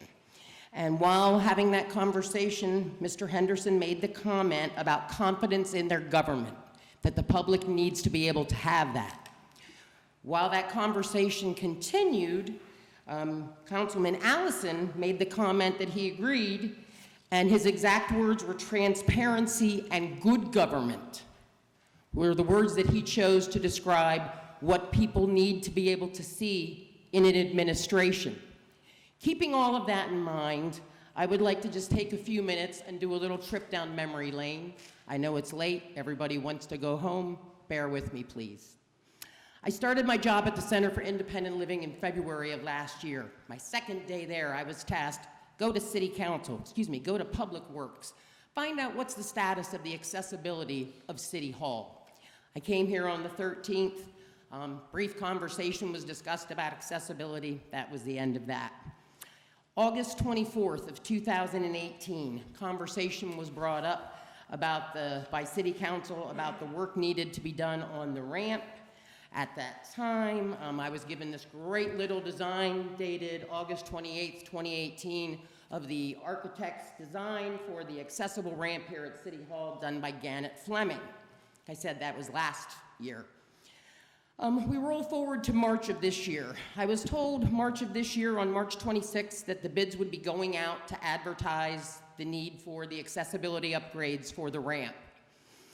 On the that was March 26th. On April 25th, on the City Council agenda, item number 12, Bill Nichols discussed at the meeting that the funds were there, this program was going to be a go.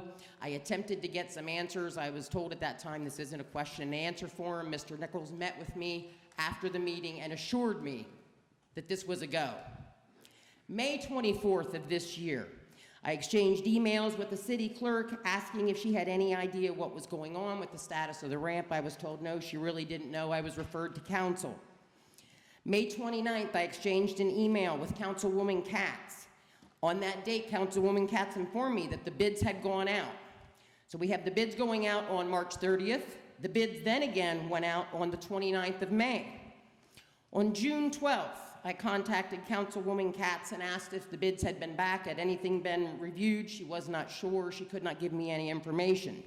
It was at that time that I began my attempt to reach out to the mayor of Williamsport, left multiple voice messages with Dee, spoke to Dee, have had no response from the mayor about what the status was. July 2nd, I attended a Public Works meeting. At that Public Works meeting, with members of this administration present in this room now, I was assured that this project will happen. There was a little bit of sidebar conversation, whether the money was really in the budget. 2 council members made reference to that. On the 8th of August of this year, I was told by a codes employee that the bids would be going out on the 17th of August, that they would be returned and they would be reviewed on the 10th of September in the mayor's office. The mayor also had confirmed that. He indicated on the 12th of August to the CEO of our facility that yes, this was what was going to happen. Again, I refer you back to confidence in your government. I was told by a member of council that I do not understand the process that it takes for a government to accomplish a task. That is not correct. I do understand that when you have a transparent government that is able to communicate appropriately and honestly with people, that yes, things can be accomplished. But what we are seeing at this time does not appear to be very transparent, does not appear to be very effective by any means. This constant wheel spinning and nothing accomplished with this. With that being said, again, told that the bids went out, asked members of the administration, how are the bids let? I was told that it would be in the Williamsport Sun-Gazette. Well, I don't know, maybe you guys are drumming up business for the Sun-Gazette because it did encourage me to purchase a few copies. I would imagine that it would be under legal notices, yet day after day, I have not been able to locate anything in the Sun-Gazette indicating that if a person wanted to bid on these accessibility upgrades and other projects, that they would need to contact the Reynolds Consulting Company, a construction company. So again, we talk about transparency. Were the bids ever let out? I'm not asking a question, I'm just reviewing for myself. Did the bids go out? How would a person know where to go see the bid, how to bid on this, and when would the bids be reviewed? So I ask you all to think about that, and I will leave you with this little thing here called the Americans with Disabilities Act. The Americans with Disabilities Act became law in 1990. The ADA is a civil rights law that prohibits discrimination against individuals with disabilities in all areas of public life, including jobs, schools, transportation, and all public and private places. The purpose of this law is to ensure that people with disabilities have the same rights and opportunities as everyone else. The ADA is divided into 5 titles that relate to different areas of public life. Title number 2, Public Service, State and Local Government, prohibits the discrimination on the basis of disability by public entities, which are programs, services, activities operated by state and local governments. The public entity must make sure its program, services, and activities are accessible to individuals with disabilities. This was a law that was enacted 29 years ago. Yet, again, we talk about transparency and confidence in the administration. I'm not sure how that's going to be accomplished, and I thank you all for listening.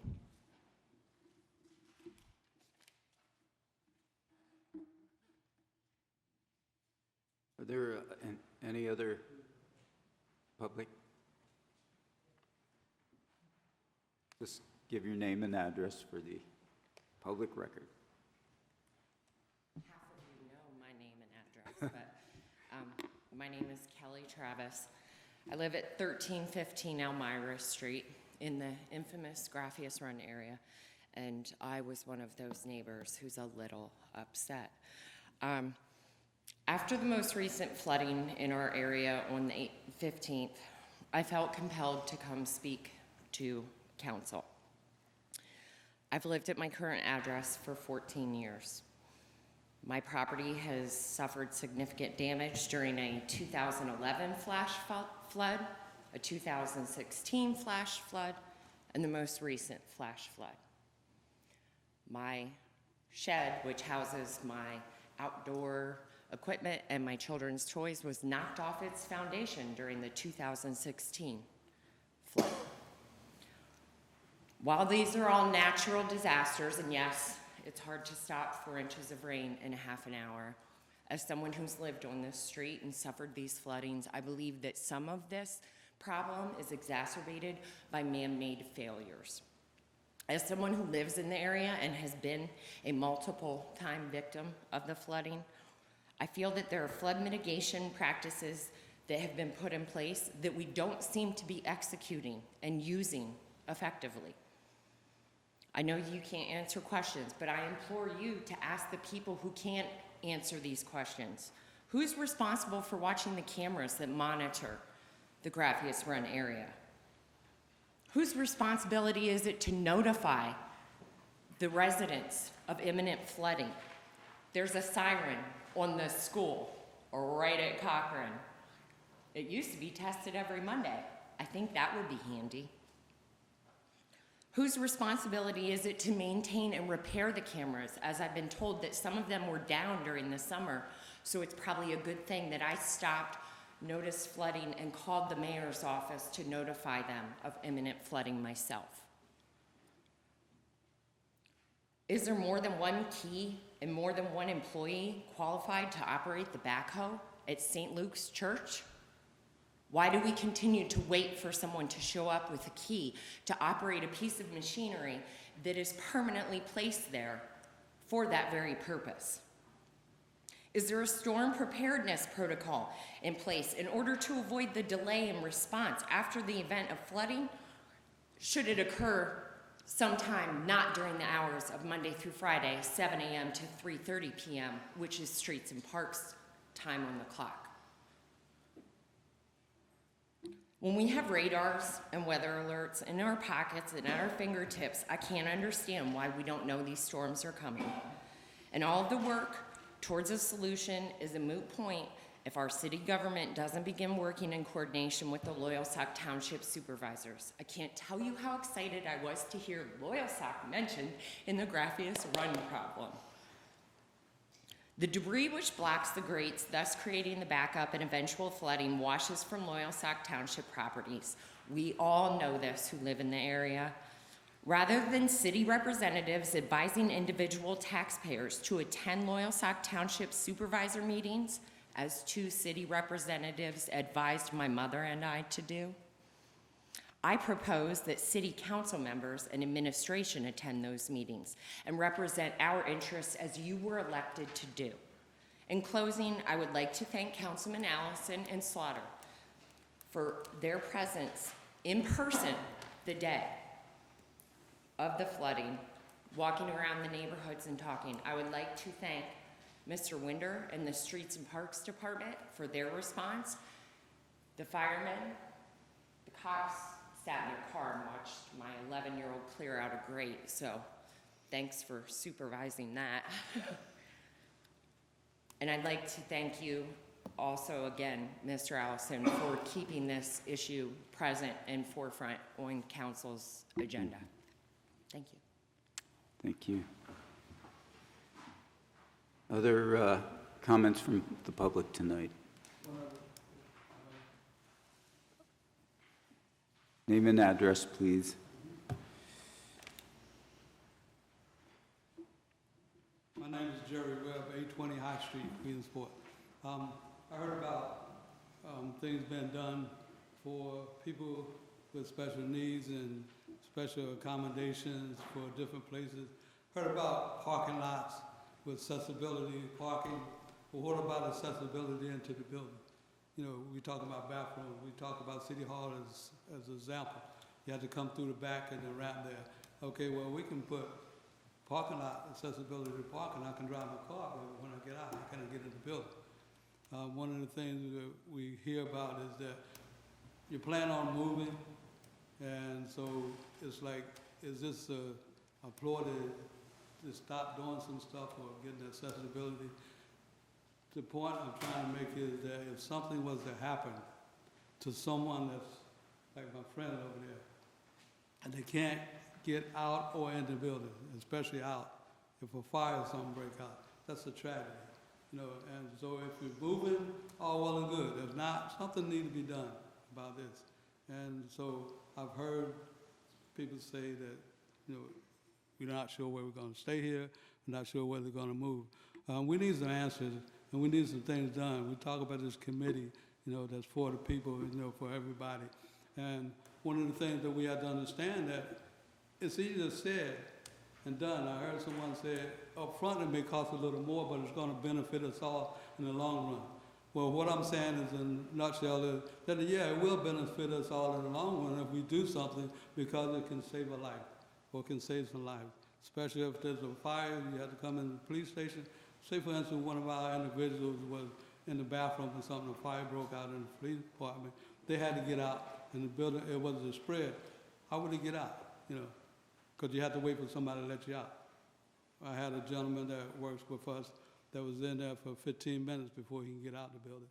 You know, so we need some things done, and we need it done soon, or even, like I said, we need some answers of whether you're going to stay here, whether you're going to move or not. And that's just my statement. You know, we've had Karen read some things about saying things going to be done, it should be done, and we have bids and we have this, but now it's like we don't know what we're going to do. So we need some answers, and we need to get some things done. Thank you. Any other comments tonight from anyone in the public? Hearing none, we will, before we adjourn, we're going. I need to announce that we're going to have an executive session to discuss personnel and negotiations. I'll entertain a motion for adjournment. So move. Second. Motion is second. All in favor? Aye. Thank you.